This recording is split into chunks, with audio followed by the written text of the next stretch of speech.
Okay, good morning and welcome to Foreign Policy Research Institute panel discussion on the U.S. military deployments in Nigeria. I'd like to welcome our audience from wherever you are logging on, and hopefully that you will find this event to be to your liking. I'd like to remind the members of our audience that while these events are free to you as an audience, they're not free to us. And so any support that you can give to FPRI in keeping events like this going will be greatly appreciated. As for today's topic, currently Nigeria is grappling with some really significant security issues, particularly with extremist elements, and with the U.S. government deploying military forces to the country, basically in a training role, according to announcement, to assist them in dealing with these extremists. The question is raised whether this military intervention by the United States is the correct response in the context of the complex security situation that Nigeria is grappling with, and what this might mean not only to Nigerian security, but what it means to U.S. national security. Joining me today is a distinguished panel of people, all of whom have a lot of experience in Africa and on this issue. I won't be going into detail and introducing them. Those of you who've registered already have seen their bios on the registration and the announcement of the event. I will be asking each of them to give about a 2.5 to 3 minute introduction, their take on the topic. Then we'll have a brief moderated discussion among the panel of more fully developing issues. And then we will take audience questions. I would remind you, members of the audience, please put your questions in the Q&A box. You'll find that at the bottom of your screen. If it's not clearly marked, the Q&A, look under the little circle with 3 dots in it. The Q&A box can be found there. Please put your questions in so that we don't miss them. And we will do our best to get to each of your questions if we are able to before the time's out. So let's get started, and I will start in no particular order. I will start with the icons that are on my screen with Ambassador Alexander Lascaris, who was formerly the U.S. Ambassador to Mali. Is that correct, Alex? Chad and Guinea. Got it. Okay, so I will start, and he will give an introduction, followed by Mr. Cheta Nwanze, the founder of SBM Intelligence, and then Mr. Kabir Adamu, who is the managing director of Beacon Security and Intelligence, and finally, last but certainly not least, James Barnett, who's a research fellow at Hudson Institute. Now, Ambassador Lascaris, you're on. Well, thanks for the invitation. This is quite possibly the easiest question I've ever been asked. Will these deployments reduce the political violence in Nigeria? The answer is no, because past performance is a pretty reliable indicator of future performance, not in the stock market, but when it comes to the security sector in Nigeria. I'm going to give you 4 reasons for this. Actually, let me say before that, if we're lucky, this will have no impact. If we're not careful, it will have a very negative impact on Nigerian national security and a marginally negative impact on our own national security. So the first reason this is going to fail is because, as with Boko Haram 10, 12 years ago, when I was the deputy commander at AFRICOM, the impetus is exogenous. This is being driven by outsiders making commentary on Nigerian reality.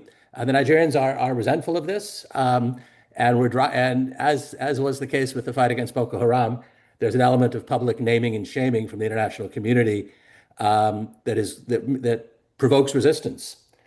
The second reason is, we tried this before. We deployed special forces teams to Diffa in Niger, to northern Cameroon, to Chad, and to Maiduguri. The 3 frontline states, our programs were actually quite successful in improving the capacities of the Nigerian, the Cameroonians, and the Chadians. But we also had a deployment in Maiduguri that never got traction because the Nigerians never shared information with us, didn't want us behind the hard line, either so we didn't see how incompetent they were or how corrupt they were.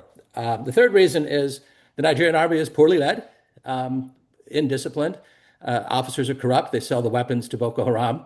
The soldiers are abandoned for long periods of time in remote areas, unsupplied and unsustained, with no medevac capacity, no salaries being paid, no survivor benefits being paid. And not surprisingly, they refuse to fight. The fourth reason is my rule for military diplomacy is never get involved in a country until you've read a book about it.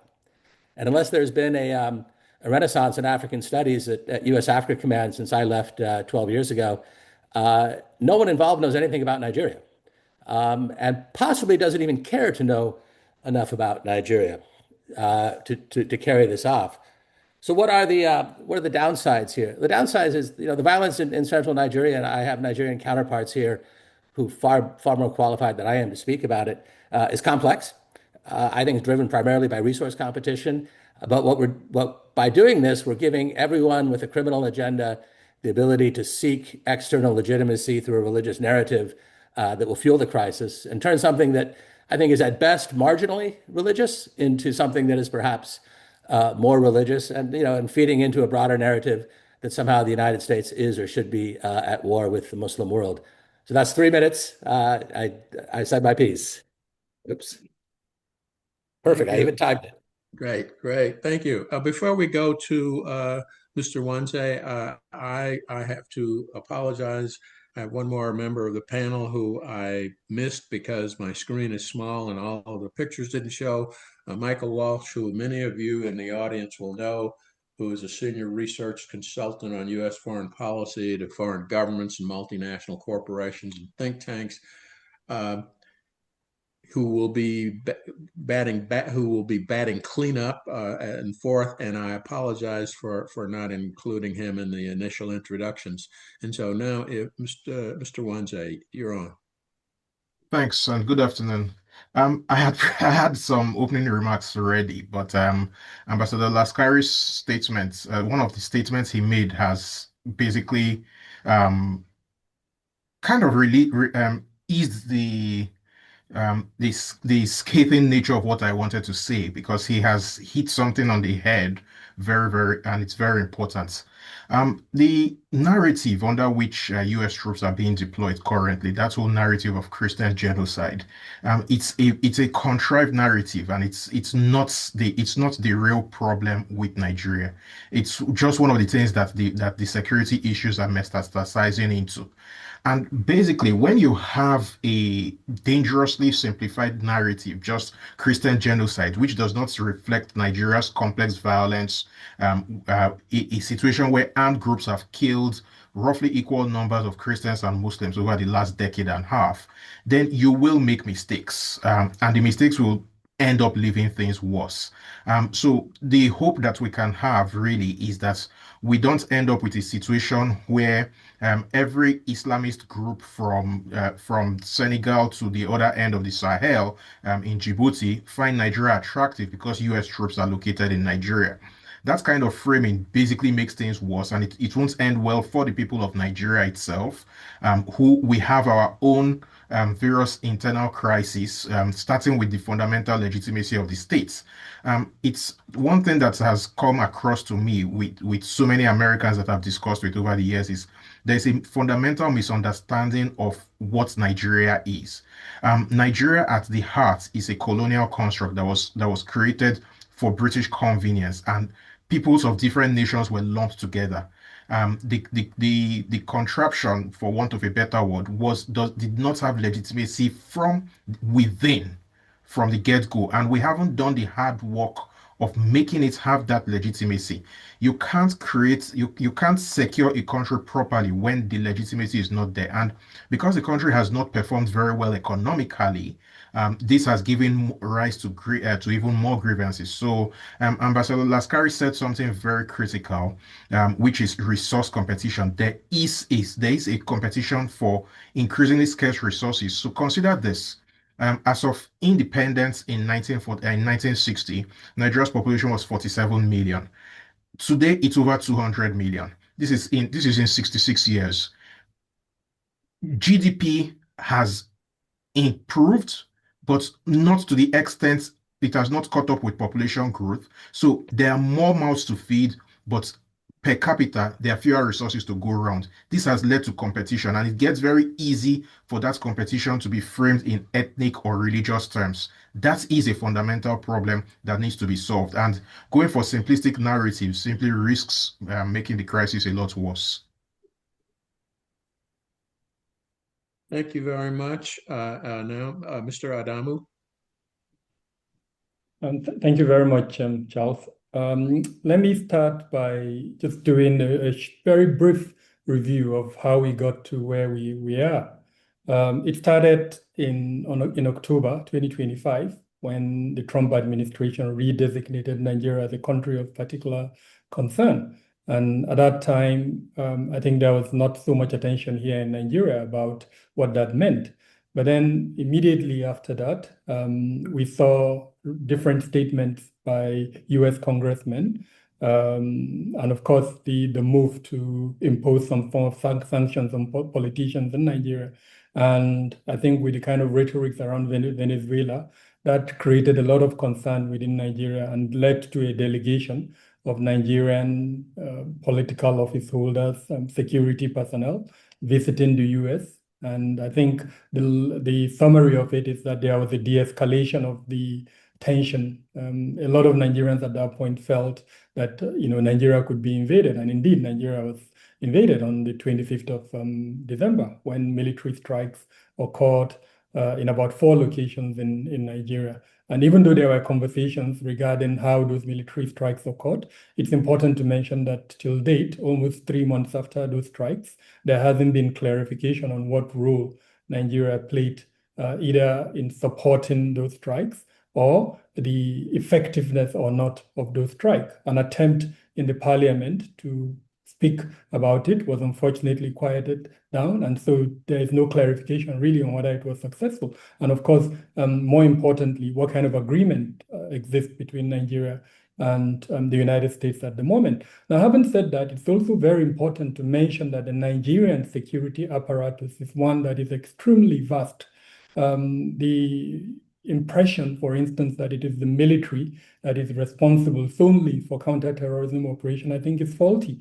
Nigeria has, just in summary, to mention the 3 components of the Nigerian national security apparatus. It includes security ministries, departments, and agencies, about 42 of them.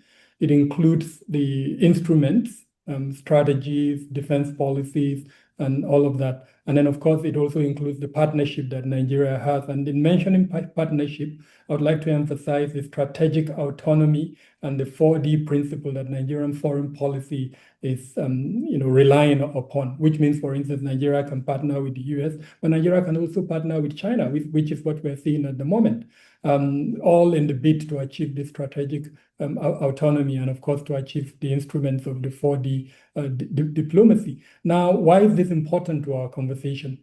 To frame the US intervention on the basis of religion and to ignore all of these 3 components, just like the 2 previous speakers have mentioned, is extremely defective. And in my view, instead of supporting improved security, what it would do, unfortunately, is to create this impression, this narrative that the whole conflict, the whole security challenge is underpinned by religious dimensions and not the several other reasons that we are having the security challenge in Nigeria at the moment. And so I think going forward, part of the challenge that both this relationship between the US and Nigeria would have is how do they point to the average Nigerian and, of course, even to the United States citizen, the effectiveness. Already from December till now, we're seeing an increase in the number of incidents that are occurring in both the Northeast, in Northwest, and North Central Nigeria. In the course of the conversation, hopefully we'll expand on this, look more critically into the triggers and the reasons for the security challenges in Nigeria, and of course explain how just viewing it from the point of view of religion is extremely defective. Thank you. Mr. Barnett? Yeah, thank you very much, Ambassador Ray, and to the FPRI for hosting me. I guess I benefit here from following up on several colleagues who've made a lot of points I agree with, and I think I would echo their skepticism regarding the kind of likely effectiveness of this mission as it pertains to the to improving the security situation in Nigeria, which is quite complex. It's quite fragmented. There's no kind of central terrorist HQ within Nigeria that you can bomb and then kind of, you've solved all the problems. We're talking about really dozens, really hundreds of different armed groups, some of them ideologically motivated, including several quite deadly jihadist factions, including one linked to the Islamic State West Africa province, but also various ethnic militias, various criminal organizations, some engaged in more localized violence, others with perhaps broader, more ambitious agendas. But this is not a situation that, even just kind of on the military front, from the military angle, I think most observers would agree that there's a lot of room for improvement. I do think, the Nigerian military actually has improved in some ways over the past decade, I think, some of its performances, but there's still definitely a lot of capability and capacity gaps. I would argue also some cultural issues, institutional cultural issues. So no one can deny that, yes, there could be more security progress. The security institutions, which are at the moment quite overstretched in many cases, could be doing more, could be doing better. But there's the question of how much is 100 or 200 U.S. troops really going to be able to move the needle there. No denying that the U.S. military and that AFRICOM has real capabilities, real tactical and operational capabilities. But I think I'm very skeptical that whatever tactical or operational benefits they could bring would not be offset by the kind of political risks that are here. And there are a lot of those risks that we can talk about more, more in detail. And it's not just purely about kind of for some kind of vague sense of national unity or political correctness that we should avoid talking about religion or the religious dimension to violence. There are actually very fundamental, real political questions and questions that can potentially impact the cohesion of core political institutions, security institutions in Nigeria. And these are also questions that actually affect, the rates of communal violence in the country. So I think that if I had to kind of look at this and envision maybe, 10 different ways in which this could play out, I think unfortunately a lot of the ways, maybe eight of the ways that I would envision, eight of the most likely scenarios, we'd either see no real change in the security situation in Nigeria, or potentially even a bit of a worse situation because of the political dimension to this intervention. So I think the chances of moving the needle in the positive direction are unfortunately somewhat small or somewhat slim. But I do think that that should be the goal of the U.S. and Nigeria at this point, to figure out how they can mitigate the risk and achieve whatever impact they can. And then just finally, I'd say very quickly that I think that, this is actually putting, Ambassador Lascaris mentioned the potential risks for, U.S. national security. We're now talking about putting U.S. troops in a environment that's very volatile, that's higher risk, of course. And so, and one of the big questions we have also is how particularly the jihadist groups like ISWAP will react to that. So I do think that there is a risk of mission creep. There's a risk of course, harm befalling U.S. forces. And I think that all that needs to be played out in different contingencies, and we need to be prepared for a variety of different outcomes here. Thank you. And finally, and I apologize to Michael for missing him, but as I said, my screen is small and I don't have everyone on it.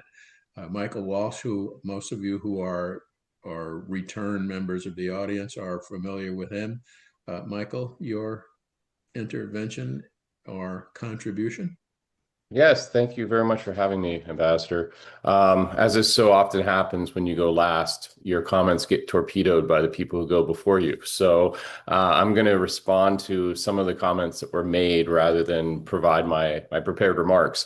I think one of the most important things to start with is the comments about the history, about where we trace this back to. I don't trace this back to 2025. I trace it way further back. I mean, we can go back the whole way to the Pan Sahel initiative, which kicked off very, very soon after the September 11th attacks. We can go back to 2002. And so in 2002, the U.S. military started to get involved in this conflict in a different way. And at the time, that was mainly focused on Mauritania, Mali, Chad, and Niger. But as we know, this situation has I guess grown beyond the limits of that. Although the dynamics are not so simple to say that you can just say it's expanded beyond those borders. I think one of the big challenges when you look at this situation and the military engagement of the United States military or military intervention of the U.S. military, you have to look at the deviation or normalization of deviations. And I think this is a really important theoretical concept to look at this issue through. The Nigerian military has a lot of challenges, as have been mentioned, and this normalization of these issues is a problem. Whether it's unpaid salaries, whether it's fraud, waste, and abuse, including procurement fraud, whether it's collusion with insurgents. Then you have the other issues, like the extrajudicial issues. You have the issues with the breakdown in the relationship in the past between the U.S. military and the Nigerian military at times. All of these factors contribute to a history of ineffective U.S. military interventions in Nigeria. And so when we sit back and we think about, what's going to be different this time, if you don't address those fundamental issues with the normalization of deviance over time, then you're not going to have a different outcome, And I think this is one of the fundamental issues that has to be addressed by U.S. AFRICOM and U.S. SOCOM going in. U.S. SOCOM's been there before in advisory roles, and it hasn't worked.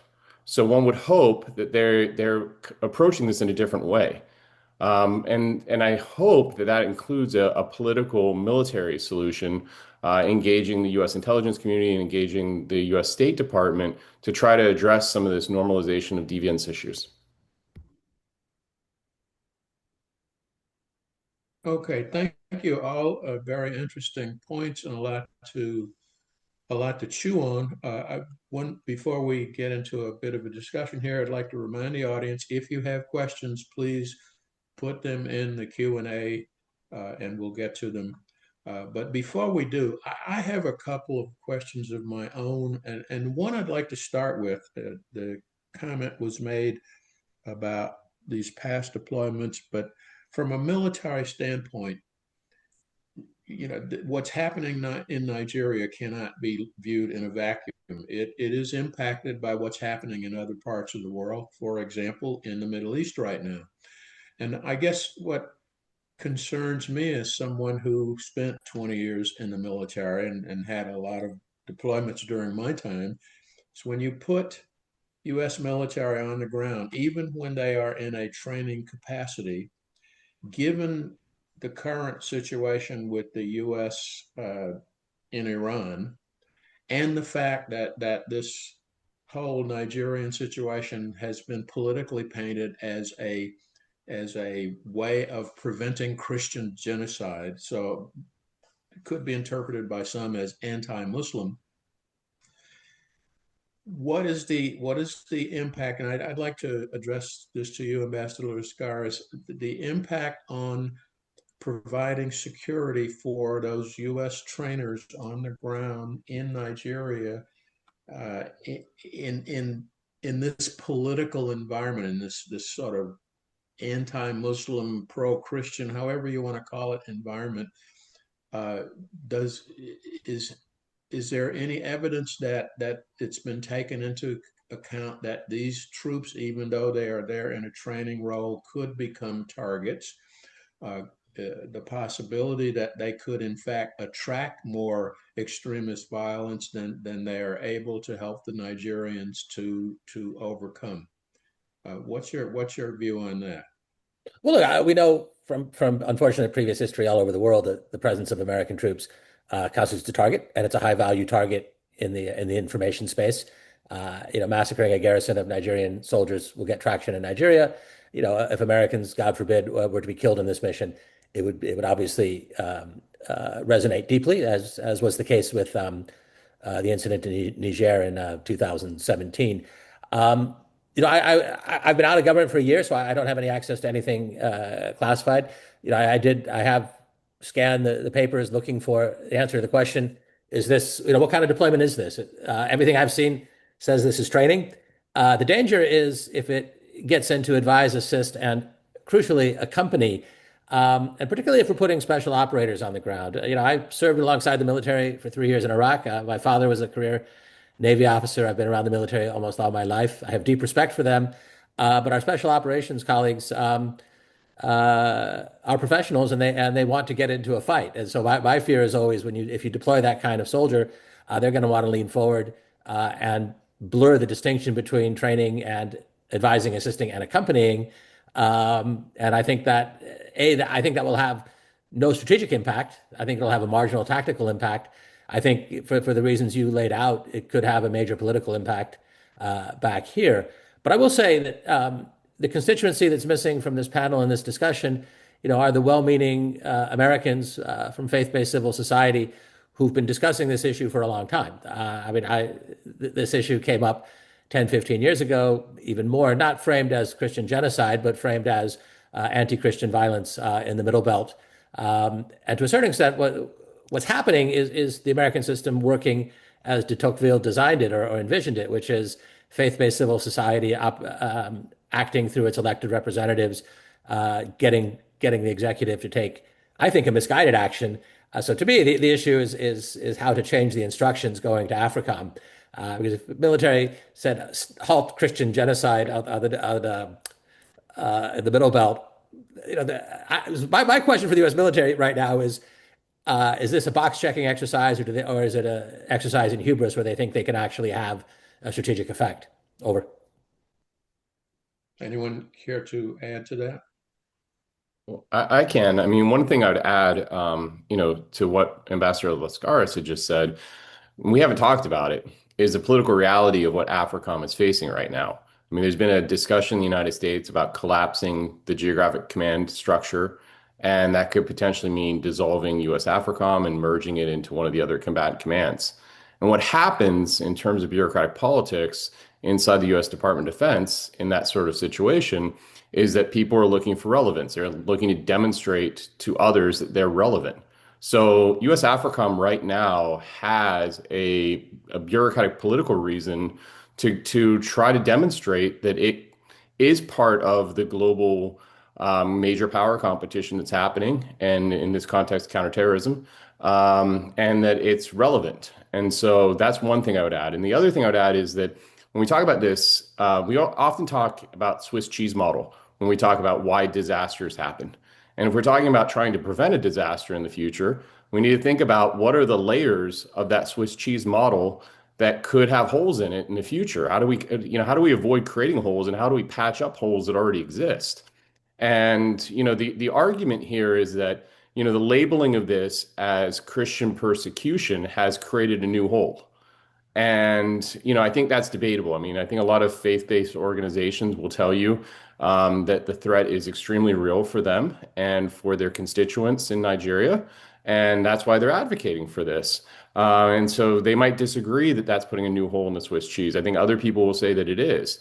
But I think what we have to do is really treat this as a complex situation and try to really understand what those layers are before we actually have a situation that whether it's predictable or not is consequential.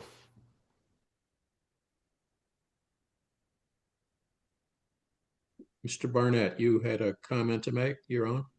Oh, yeah.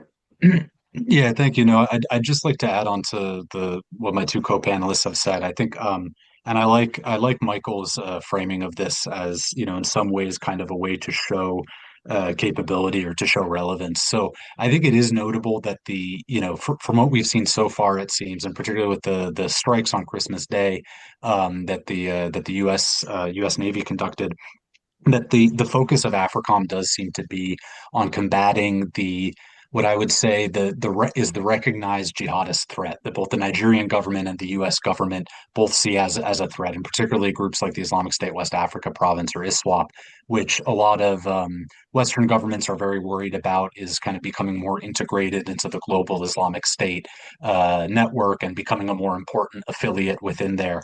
So I do think that, it's not necessarily, the reaction so far might be somewhere between box checking and hubris, insofar as I certainly hope that the U.S. military doesn't think that it's going in there and is going to, save Christians and end all the violence in the country. And I think it's notable that we've not seen, U.S. military operations in some of the areas where a lot of the violence is really intercommunal. It seems that the priority for now, and this could change, I also am, largely relying on essentially what I read in the papers, but for now it seems that the focus is on these jihadist threats that the Nigerian military is already fighting, particularly in the Northeast and increasingly parts of the Northwest. I think there's also a sense from the U.S. government or the U.S. military types that, compared to maybe a decade ago, 2014, that was the real nadir of the military's performance against the Boko Haram conflict, when some of the worst, bases were getting overrun, troops didn't have ammunition. I think there's a sense now that the military is has a bit more capacity, and so that with the U.S. military support, and maybe the right nudging, that will make them a bit more proactive or help refine their capabilities. So I think that's the kind of the optimistic scenario of what the U.S. military can bring to this. I think that the challenge is, though, that none of this happens in a political vacuum, and that even that, I think, kind of maybe it almost delineates too clearly between what's really a very fluid conflict environment, right? Where does the jihadist violence in Nigeria end and the intercommunal violence takes over? This is an issue that I research a lot, and I can tell you that it takes me 20,000 words to write a report that essentially says it's really complicated. So I think one of the many challenges here. Before we move on to another question, Mr. Adamu or Mr. Nwanze, either of you have a take on that? I guess my concern is, how is this being interpreted by Nigerians on the ground, either government, pro-government, anti-government? How are Nigerians seeing this U.S. troop deployment? Okay, let me give it a go. I mean, from what we're hearing, and this is using open source intelligence, the deployment at the moment in about 4 locations. And just like James did mention, these locations are where the Nigerian military is currently engaged in different either counterterrorism or some other forms of operation. And this is the Northeast and mainly not central Nigeria. Now, the challenge is in the differences of the types of threat elements that you have in these 2 locations. On the one hand, in the Northeast, you have more ideological non-state actors, the Jamaat al-Ahl Sunnah al-Dawat wal-Jihad, the Islamic State in West Africa Province, and several other ideological non-state groups. And in the North Central is a mix of these very versatile bandit groups, plus a mix of other ideological non-state groups, including, for instance, JNIM, that has claimed attacks in parts of North Central. Now, with the mix of all of that and with the very limited U.S. troop presence, and like I did mention in my earlier comments, the fact that this started in December, we've seen an increase in real terms in the number of incidents, number of fatalities, abductions, both in January and February, where in February alone, we saw an increase of almost 29% in the month-to-month increase of attacks. And questions have begun emerging from Nigerians on, hey, the United States troops are here. Why are we seeing such an increase? So it divided kind of response. Others are saying, well, it's the responsibility of the Nigerian government, and so the US has very little role to play. But then there is a hope that perhaps tactical intelligence provision and training support would help in the long run to reduce the challenge. But then you've got these others, especially the clerics and the Muslim community, who are quite uncomfortable to say, okay, we've allowed the US to come, but then how come we're not seeing a reduction? how are we seeing an increase, as it were, in the number of attacks? And I think this is what's going to go forward. I've used the term that it's going to be a litmus test for the US in terms of its deployment. But then I am also very aware that perhaps developments in the Middle East may have distracted US attention at the moment with what's going on in Nigeria. And so perhaps even the kind of support, both in terms of strategy, in terms of equipment, may have been reduced as a result of developments in the Middle East. But this is lost on a lot of Nigerians. And I did mention in my earlier remarks that there hasn't been any clarification, any very clear statement from the Nigerian side to tell Nigerians this is the nature of the agreement, this is what to expect in terms of the agreement between Nigeria and the United States. And so going forward, it's very likely that we're going to see more of these questions coming from Nigerians as to what is the relevance, what's the importance of the US intervention in Nigeria. Mr. Nwanze. Yeah, thanks. So, to build up on what Kabir has said, there are two or three broad views from Nigerians, and most of these views are basically location dependent. So a lot of the people who are very against the deployments, I think it's important to point out that the two locations where deployments have happened, one of them in Bauchi and the other one in Niger State. So that's the as Kabir said, one in the northeast, that's Bauchi, and the other one in the north central, which is Niger. Now, Niger is a state that has been, it's Nigeria's largest state by landmass, and it has been under threat by various groups. So, for example, Lakwara is very active in Niger. Nigeria's biggest dam, KNG, is located there, and it's around there that there's an Air Force base there that's where the Americans are said to have been deployed. Now, a lot of people from northern Nigeria note that these two locations are in northern Nigeria. A lot of people from northern Nigeria are not happy with the deployments. Yes, Kabir has just included Maiduguri, but Maiduguri is not one of the fairly recent deployments. That has been ongoing for a long time because that has been the epicenter of Boko Haram. So I'm talking of just the very recent ones. Now, from southern Nigeria, and I think it's important to point out this dichotomy. Kabir is from northern Nigeria. I'm from southern Nigeria, and even within southern Nigeria, there are various opinions. So from my side of the country, the southeast, there are a lot of people who welcome the deployment, see it, are ready to frame it in religious terms. In other parts of the country, there are people who see the real issues, and then there's the secessionist angle. So there are all sorts of angles. Again, it goes back to the point I made at the beginning, which is that Nigeria is not a nation in the classic sense of the Westphalian nation state. It's more a gathering of nations, and you have different people seeing different things just by looking at the very same thing. Again, for me, what really scares me about it is it has the potential to create real problems because of these different interpretations. There's the question of sovereignty. There are a lot of people who feel that the Nigerian government has capitulated too easily to the to American demands. But a lot of people from the southwest of Nigeria, which is where the current president and a lot of the current leadership of the country comes from, are in full support. So this deployments, the manner of the deployments, the discussions that led to it have actually ended up in some ways deepening the tensions, the pre-existing tensions within Nigeria.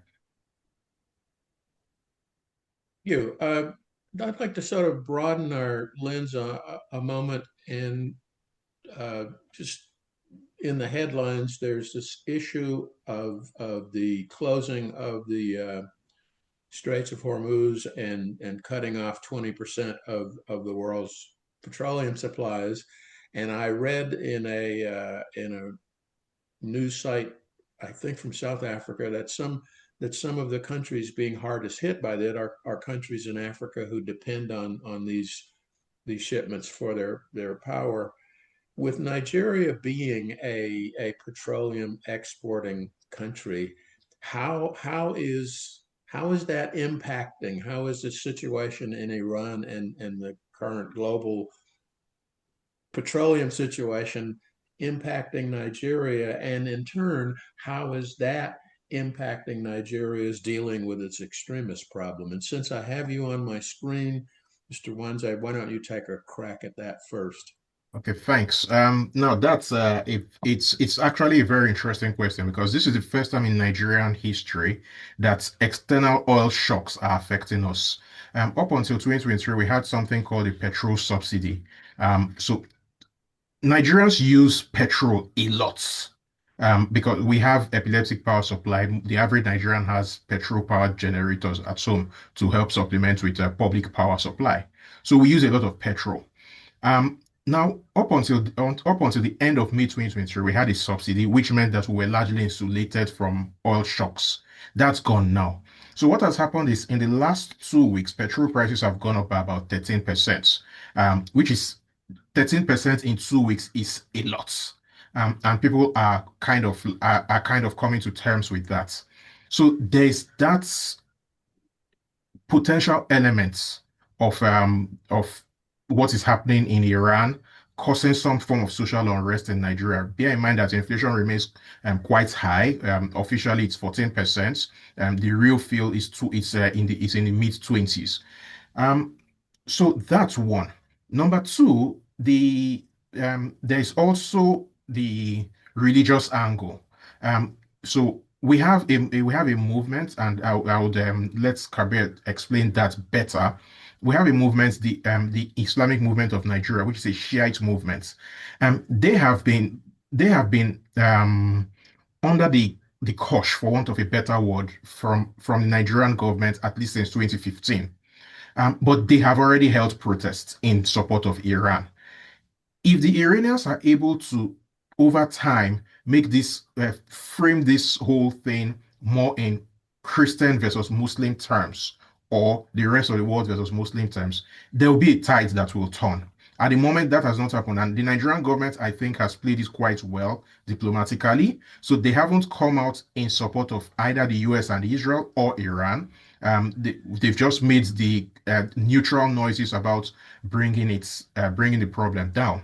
Now, in terms of gas, there's an opportunity for Nigeria here.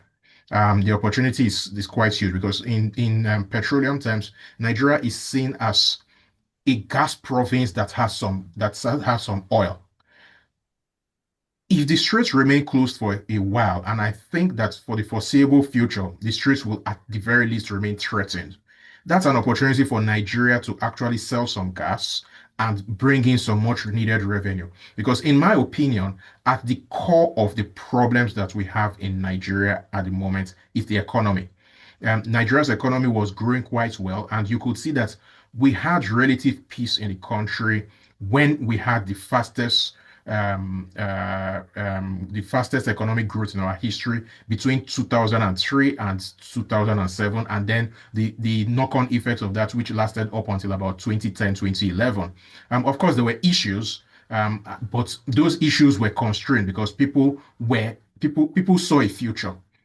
Since things started to go south at the end of that commodity boom, we haven't really found our way. And then the policies that have appeared to favor one group in the country over the other have ended up exacerbating those problems. So the bottom line is, if it is handled properly, the US may have inadvertently done us a favor by going to war in Iran. Mr. Adamu, would you like to add to that? So first, to add to the changes in the value of petroleum. At the moment, Nigeria's budget was benchmarked at around $64 to $66 per barrel. And then if this sustains the $100 plus per barrel, Nigeria could see a revenue boost. Depending on how long this lasts, it could be up to 19 to 22 billion US dollars, depending on how long this lasts. So definitely on this supply side, Nigeria stands to gain from it. But then, ironically, Nigeria also imports petroleum. And I think Cheta has explained that even the biggest producer, which is the private refinery by Dangote, depends on imported petroleum. So, and we've seen, just like Cheta mentioned, about 13% rise. So on the one hand, Nigeria could gain, but then on the other hand, you could also see this increase. Cheta did talk about the religious dimension, but I would also want to add that Nigeria's purported strategic neutrality has not really been in terms of operations. What we've seen, unfortunately, is we've seen some network platforms, especially television, interviewing, for instance, the Israeli ambassador, and he's made some very, strong statements. And for instance, he's alleged that Iran is funding the Islamic movement in Nigeria to create some security concerns in Nigeria. And this was, it was published by a lot of print media. So on the one hand, you see that strategic neutrality, but then you also see elements like that pointing out themselves. And I think there has been an attempt by other media platforms to also give the Iranian ambassador some airtime, but it hasn't received the kind of attention that the Israeli ambassador got. We've also seen a visit by prominent Islamic clerics, which somehow did not receive mainstream media's attention, where it was on social media, including the Imam at the National Mosque, which is the Nigerian's main mosque. They visited the Iranian embassy to condole with them after the death of Ali Khamenei. So that type of dynamic is playing out at the moment. It's also very important for me to mention that on the day the bombing occurred, that's when the US strike started in Iran, I think, and this was on the 1st of March, if I remember very well, Nigerian mainstream media was flooded by pictures of the Minister of State for Foreign Affairs with the delegation from Israel, and the subject was increased defense agreement between the United States and Nigeria. Very importantly, too, we've seen arrest of social media critics. It led Amnesty International to release a report alleging that the Nigerian authorities were one-sided in their approach, and for the simple reason that the arrest were only critics of Israel. Critics of Iran were not being arrested. So you've got all of these dynamics playing out at the moment. On the one hand, the government maintaining what it calls strategic neutrality, but then in terms of actions and principles, there is a perception, especially among the Muslim elites, that the Nigerian state has taken sides, and it's supportive, for instance, of both Israeli and American stand, and which is leading to the arrest of critics, in particular in Kaduna State. And Kaduna, which is in northwest Nigeria, used to be the headquarters of northwestern Nigeria. It does occupy a significant political status in Nigeria. It's also the spiritual headquarters of the Islamic movement in Nigeria. So whenever things like this happen, it has a way of cascading down into other parts of northern Nigeria. And so depending on how all of this play out, we could see the polarization, as it were, of the Nigerian society. The ethnic polarization has been touched before, but this religious polarization would also be expanded as a result of either inadvertent or advertent actions by the Nigerian government. Thank you. Michael, you had a comment you wanted to make. Yeah, we've been talking about the domestic situation in Nigeria. Nigeria is a major exporter of oil to the United States. And so I think it's important to take into consideration when we think about the war in Iran, what happened prior to the war in Iran.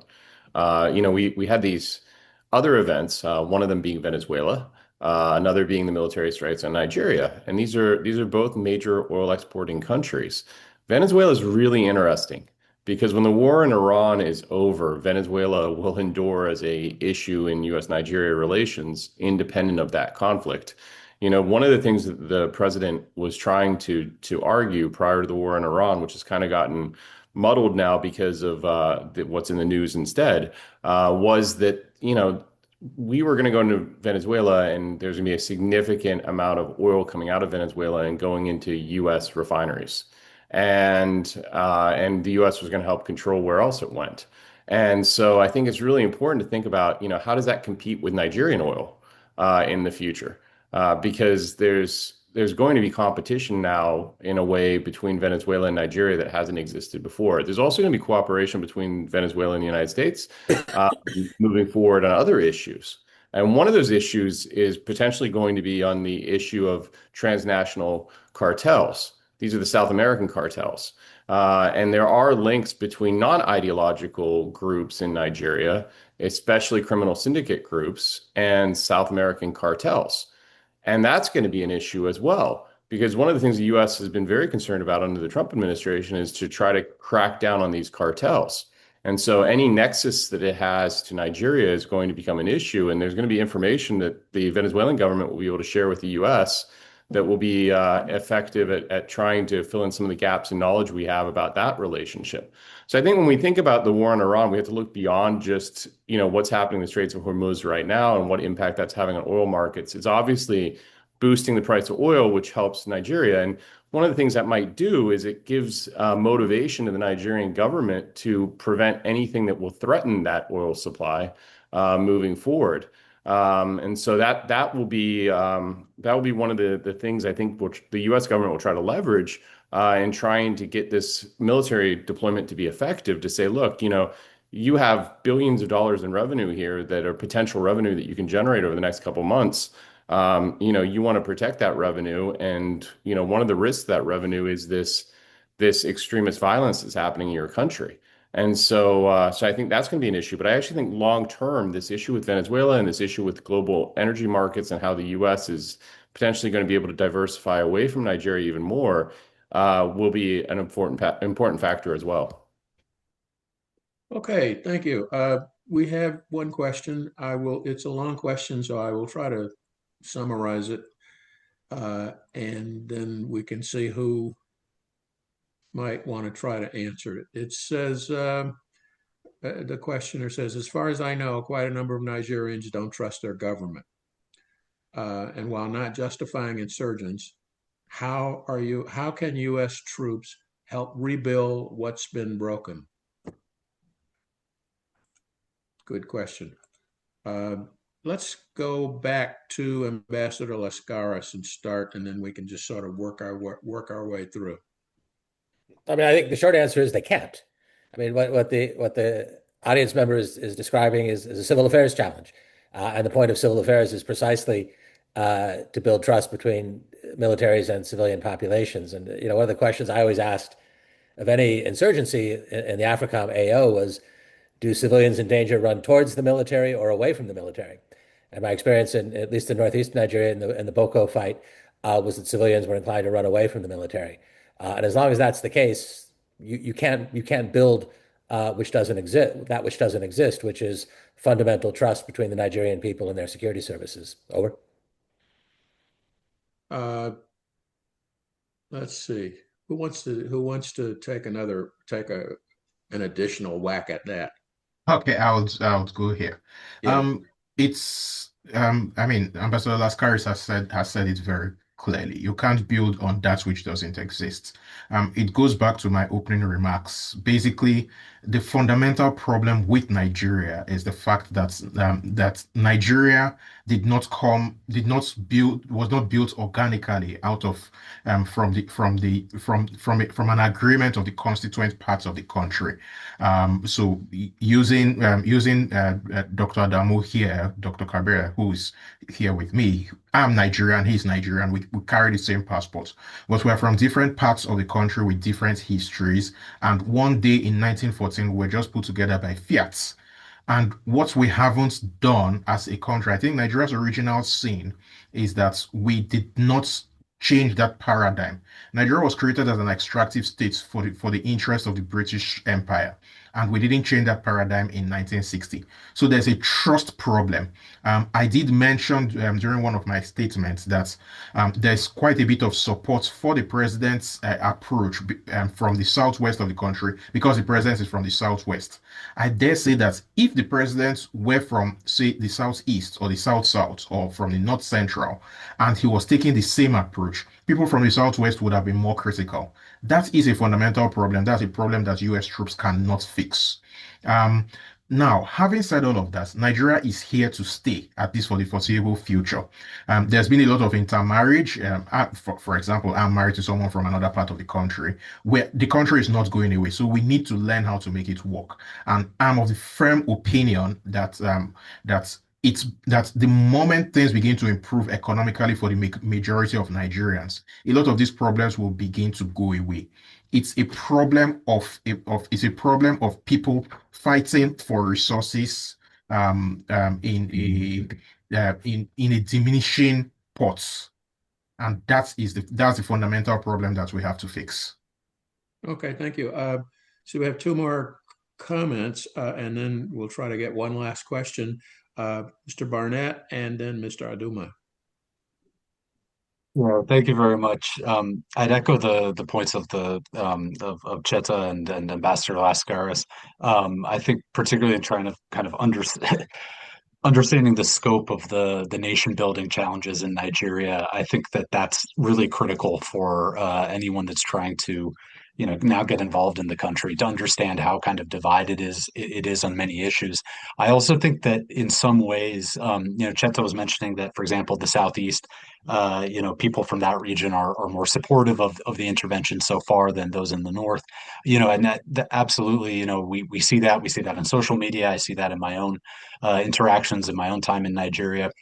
But I also think that there's a risk that, if the longer the U.S. role the longer the U.S. has a role in the security sector in Nigeria, if things don't improve, you also actually risk losing some of the support that does exist now, mainly in parts of southern Nigeria. I think, and this is something that kind of feeds into, I think, the geopolitical concerns of the U.S. in West Africa.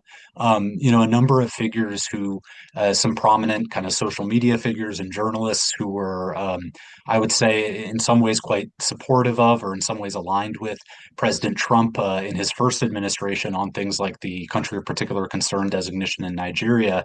A number of them now have kind of become, depending on who you talk to, either kind of Russian aligned or if not, just kind of Russian mouthpieces in terms of their political analysis and stuff, kind of embracing a self-described Pan-Africanist ideology that's highly critical of the West, very supportive of Russia and China.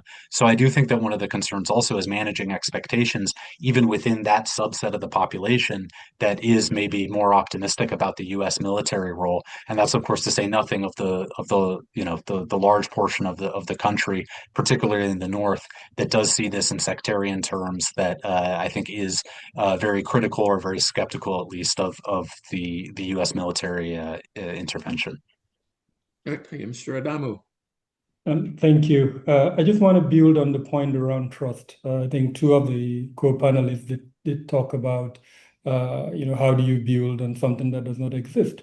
I think over the last few years, the Nigerian military, and in fact, the Nigerian security apparatus has done a lot in an attempt to build on that trust. And I do hope, even though going by Ambassador Lascaris' statement, one is a little bit surprised. The point I was going to make is I do hope the U.S. military would have conducted adequate, research to understand these challenges and the dynamics within the Nigerian security sector.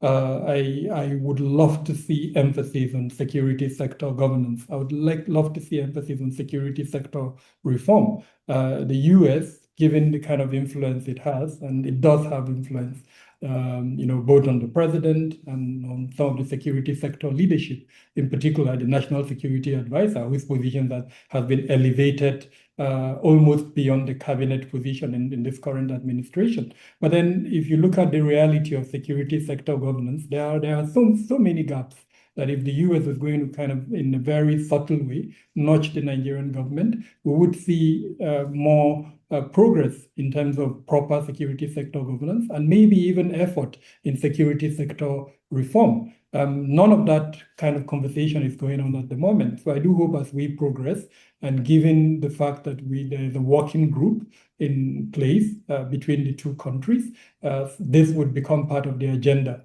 between the two countries. Right. We have one final question I will throw out, and I would ask whoever answers to please make your answer brief. Could you provide some overview of jihadist expansion toward the coast? What are the implications of this on global trade and drug trade from South America to the EU and increasingly to domestic consumption in Africa? And since I already have you up, Mr. Adamu, you want to take a quick stab at a very short answer to that? And Yeah, so I presume that would not be in Nigeria alone, but probably within the West Africa sub-region. And so we're seeing jihadist expansion towards the coast in parts of Benin Republic, in, of course, parts of Togo, and even in Senegal, as an example. But in terms of the effectiveness of that expansion, I think it's limited mainly to the core Sahelian countries, Mali, Burkina Faso, and parts of Niger. What we've also kind of noticed is the interplay between these jihadist groups and more criminal groups. And so just like we've seen in Nigeria, where when it's convenient, you see some form of partnership emerging between the two groups to achieve objectives. We've also kind of seen that in parts of West Africa, and this is something I think to monitor as we progress. Whether that would have an impact in terms of the supply chain impact on trading, on shipping, and all of that, I think yes, it's something that needs to be monitored more very, very closely. thank you. A quick response from Michael Walsh and then James Barnett. Yeah, I think one important thing when we talk about this expansion of the coast, we're talking about JNIM and ISSP, and we're talking about northern Togo, northern Benin, and Nigeria. So these are being referred to as borderlands, the tri-border region, and I think it's really important when we think about this expansion, we reflect upon the fact that these are different organizations, have connections to the organizations that are operating in Northeast Nigeria and the Lake Chad area. But these are a different set of groups. And what's really important about JNIM, I was a security advisor for Northwest Syria, and I dealt with HTS prior to HTS taking over Syria and being welcomed not as a terrorist organization, but as a governing authority.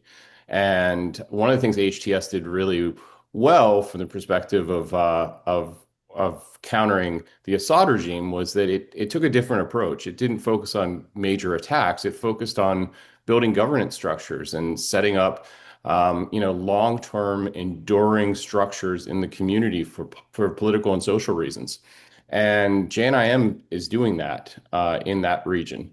And I think that's one of the concerns. If I was one of the West African countries where JNIM is operating right now, I would be concerned about this long-term trajectory, because one of the things that happened in Syria was just exhaustion on the part of the West from being engaged in Syria. They wanted a solution. They wanted to find a solution. And they were able to look past the history and even the connections of some of the principles with Al-Qaeda back in the day and find a way to work with HTS to try to forge stability in Syria. At some point in the future, I mean, we've been engaged in a conflict in West Africa now for decades. And for the governments of West Africa, if I was looking at long-term risks for my own future, it would be an organization like JNIM I'd be very concerned of, because they're able to govern. I mean, it's a different type of governing than a national authority like we think of as a state. But they are governing in some of the areas that they're occupying. And I think that should be a real concern to the countries that are along the coast. Thank you. Mr. Barnett, quickly, please, and then followed with Mr. Nwanze. Yeah, thank you. I think in terms of the kind of, it seems like the question or the person who asked the question is getting at the potential for kind of a crime terror nexus, particularly around the drug trade.